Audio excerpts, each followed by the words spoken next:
লম্বা 36 না 35 লম্বা, 1 ইঞ্চি বেশি, 36 ইঞ্চি এটা হয়েছে। এরপরে এইখান থেকে এটা সবারই জন্য 1.5 ইঞ্চি করি, এটা 1.5 ইঞ্চি, অন্য শার্টে যেমন করেছি সেই শার্টে। এইটা সবারই জন্য 8.5 করি, 8.5 হয়েছে। নিয়ে এখান থেকে 1.5 ইঞ্চি নিচে দাগটা নিচ্ছি, এখান থেকে 8.5, এখান থেকে 8.5 ইঞ্চি নিচে দাগ টানা হয়েছে। তারপরে এইখান থেকে এই পর্যন্ত 8.5 নেওয়া হয়েছে। আর একদম নিচ থেকে 5 বা 6 ইঞ্চি পরে, 6 ইঞ্চি উপরে এই দাগটা দেওয়া হয়েছে। এইটা হইল কোমরের দাগ, এটা ছাতির লাইন, এটা ফুট লাইন, আর এটা নিচ।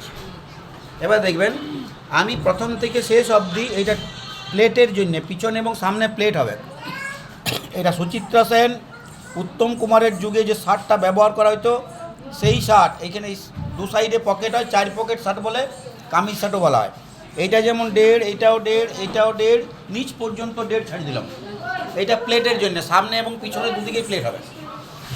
এবারে পুটের মাপ যত আছে, পুটের মাপ 19 অর্ধেক 9.5, 1.5 ইঞ্চি বাদ দিয়ে, কিন্তু এই 1.5 ইঞ্চি বাদ দিয়ে 9.5 আর হাফ ইঞ্চি বেশি 10। এইটাও 10, দেখবেন 10, এটা বরাবরই 10, এখান থেকে 1.5 বাদ দিয়ে 10, এটাও 10, একদম নিচ পর্যন্ত 10 করছে, দেখবেন নিচ পর্যন্ত 10 বাসে পর্যন্ত। এরপর দেখবেন আমি এই দাগটা দিয়ে দিচ্ছি বগল পর্যন্ত, এইটা বগল পর্যন্ত দাগটা দেওয়া হলো, হয়েছে। এই দিকে দাগটা দেওয়ার দরকার নেই। এবার দেখবেন এইখান থেকে এই পর্যন্ত মাপটা 2 বা 2.5, কত 2.5 করছি, বয়স্কদের মোটে 2.5 হয়েছে। এইখান থেকে এইটা 1.5 না 2, ওর থেকে হাফ ইঞ্চি কম, এইটা 2 নিয়ে এইটাতে যোগ, এইটাতে যোগ করা হয়। মোহরার যতটা তার চেয়ে হ্যাঁ, এখানে কোমরের মাপটা এইটা 2.5 আছে। এইখান থেকে এই মাপটা নেবেন 3, কত 3 ইঞ্চি। তাহলে আবার বলছি, এইখান থেকে এটা কত 2.5, এইখান থেকে এটা কত 2, আর এখান থেকে এটা কত 3, আর এই মাপটা কত ছিল 1.5, এটা বরাবরই 1.5, একদম নিচ পর্যন্ত 1.5, ঠিক আছে। এইখান থেকে এই মাপটা কত 1.5, এটা 1.5, আর এখান থেকে টোটাল মাপটা কত 8.5, ক্লিয়ার। এবার দেখবেন এইটাকেও আমি এইভাবে যোগ করে নিলাম, এইটাকেও যোগ করে দিচ্ছি, এটা যোগ করা হয়ে গেল।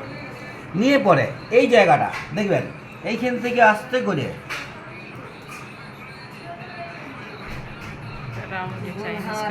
রাউন্ড করে দিলাম, করা হয়েছে 6 ইঞ্চি উপরে, এইখান থেকে এই পর্যন্ত 6 ইঞ্চি উপরে, এটা আন্দাজ 6 ইঞ্চিতে নিয়ে যাবে। এটা বগলের শেপ, এটা হয়ে গেছে। এরপর দেখবেন এই জায়গাটায় গলা কত, 1.5 ইঞ্চিটা বাদ দিয়ে গলা 2.5, গলাটা 2.5, এইটা এমনি রাউন্ড করুন, গলাটা রাউন্ড করলেন, বাস হয়ে গেল। পুট ডাউন করছি, এইটা পুট ডাউন, এটা হয়ে গেল, ছবিটা আমার হয়েছে। এরপরে দেখুন সামনা শেপ দিব, বগলের সামনা শেপ দিব, কিন্তু কাটার পরে পিছন পাটের মাপে কাটিয়ে তারপরে সামনা শেপটা পরে কাটব। এটা কাটিং করছি, দেখবেন এটা কাটিং হচ্ছে, কামিজ শার্টের কাটিং। এইখান থেকে সোজা ভালো কাটছি নাই,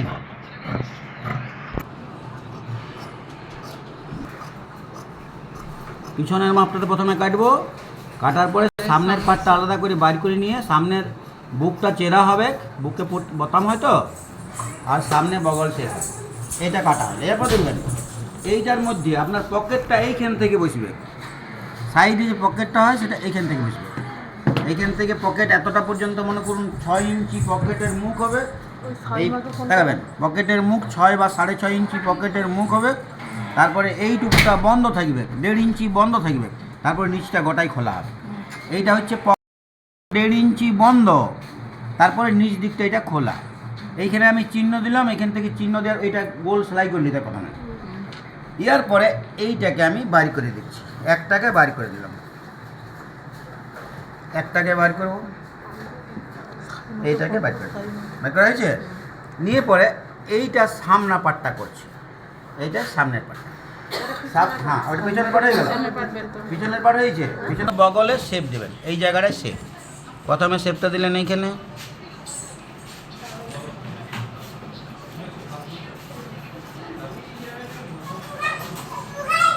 এই শেপটা সামনা শেপ হয়ে গেল। এর পরে সামনের পাটে এইখানে চেরা হয় বুকটা, এই চেরাটা একটা ব্যাপার আছে। চেরাটা কিভাবে করবেন দেখবেন।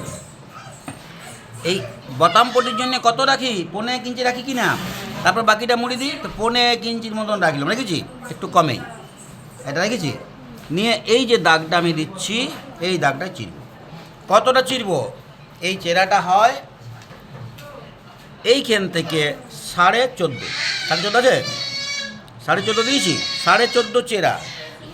আর এই মাঝে মাঝে চিরব কিন্তু, যেমন আমরা নাইটিতে কী করি, এই ধারটা ধারে চিরছি, এটা মাঝে মাঝে এইখানটায় একটা পার্ট চেরাটা হচ্ছে। বহুদিন পর এটা করছি।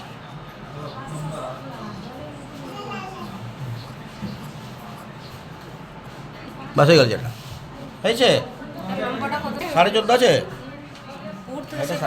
পিছনের পার্টটা শুধু বাকি আছে কি না, এই যেটা বাড়তি রেখেছিলাম 1.5 ইঞ্চি, সেইটা এখন বাদ দিয়ে দিচ্ছি। এইটা বাদ দিয়ে দেবো, এটাকে পিছন পাটে বাদ দিই। এইটা বাদ দেওয়ার দরুন কী হবে, পিছন পাটে পাইপিং হবে। আর একটা জিনিস দেখুন, পিছনে দুটো টেকিন হয়, তো টেকিন মানে প্লেট, সেই প্লেটটা কোথায় দেবেন, সেই প্লেটটা হয় এইটা মাঝে একটা চিহ্ন দিলাম, দিয়েছি।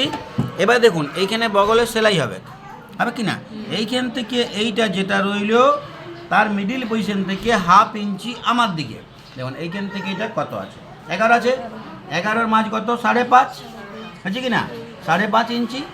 এই 5.5 ইঞ্চি বা তার 1/2 ইঞ্চি এই দিয়েও করতে পারেন, 5.5 ইঞ্চিও দিতে পারেন, 5.5 ইঞ্চি বা একটু এই দিকে, এখানে 5.5 ইঞ্চি এটা দিয়ে দেবেন, হয়েছে। সেলাইটা বাদ দিয়ে যেটা রইল তার মাঝে মাঝে টেকিংটা হবে।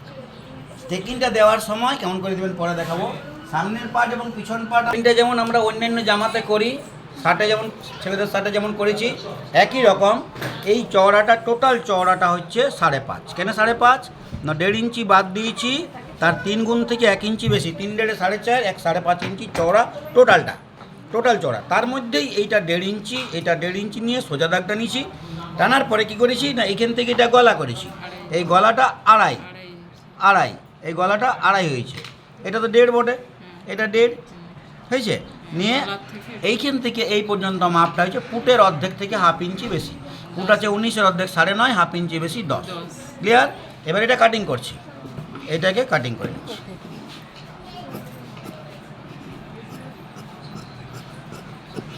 এটা কাটিং, তারপরে কলটা পরে হবে। এরপরে হাতাটা, এই পর্যন্ত যে মাপটা, মুহুরির মাপটা 6, সবারই জন্যই করবেন, বড়দের জামা 6, বড়দের জামা 6। এবারে হাত লম্বা যত, তার থেকে 1 ইঞ্চি বেশি 24, হাত লম্বা 1 ইঞ্চি বেশি 25, 2 ইঞ্চি হাতের কাপটার জন্য বাদ। এরপরে কি করবেন না, এইখান থেকে আপনি এইটা শেপ দিবেন, 4 ইঞ্চি ডাউন করে শেপ দেবেন, এখান থেকে এই শেপটা দিবেন। এটা যদি সোজা হইতো তাহলে এইখান থেকে এটা 4 বা 4.5 ইঞ্চি নিচে হইতো, নিয়ে এইটাকে শেপ দেবেন। শেপ দেওয়ার পরে এটা কাটিং। এই মাপটা যতটা কাপড় ছিল গোটাটাই 8.5 আমার ওইখানে বগলের শেপ ছিল, এইটা 8.5 বা 9 হইলে ভালো হয়। এখান থেকে এটা